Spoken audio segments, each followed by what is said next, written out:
C'est le Congo qui a des terres à récupérer au Rwanda et non le contraire. Une contre-vérité. Le Congo est à la base de la réduction de l'espace du Rwanda. Il existe un mythe du grand Rwanda qui s'est développé dans la région et qui, depuis la fin des années 90, nourrit un imaginaire susceptible de pérenniser le climat de violence existant. À partir de la manipulation des mythes anciens, on prétend qu'il aurait existé naguère un grand Rwanda qui englobait les espaces actuels du nord et du sud Kivu, et que ce grand Rwanda aurait été combattu puis réduit à des portions congrues lors des conquêtes coloniales. Cette nouvelle situation aurait été adoptée par la conférence de Berlin, puis après les indépendances par le deuxième sommet de l'OUA en 1964 qui a opté, comme vous le savez, sur le principe de l'intangibilité des frontières. On comprend alors que cette soi-disant reconstitution du passé puisse alimenter des velléités hégémoniques du présent en vue de l'accaparement éventuel d'une partie des terres congolaises. En ce qui concerne la frontière rwando-congolaise, si on peut passer la carte suivante, la situation ne souffre d'aucune ambiguïté.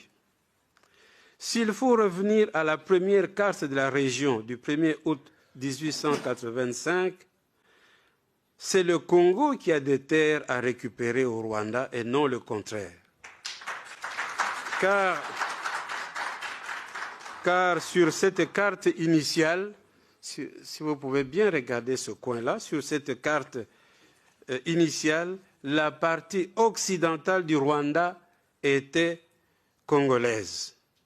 C'est l'expédition du comte allemand von Gotzen faisant la découverte du lac Kivu en 1884 qui permit la réouverture des négociations qui aboutirent à la signature de la Convention du 11 août 1910 avec l'Allemagne, fixant la frontière actuelle avec le Rwanda et le Burundi.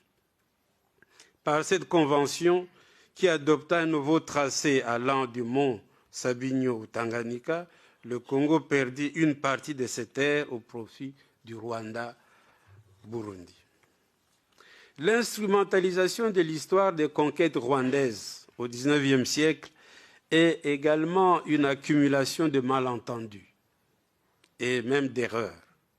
L'allusion concerne toujours le règne de Kigeri IV Rwabugili, un roi, le roi qui était en place entre 1867 et 1895.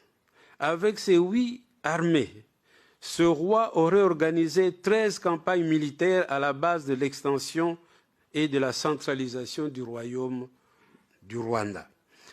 Mais certaines de ces campagnes furent de simples expéditions de razzia pour s'emparer de l'ivoire, comme dans les forêts du pays de Tembo, sans être suivies d'une annexion effective.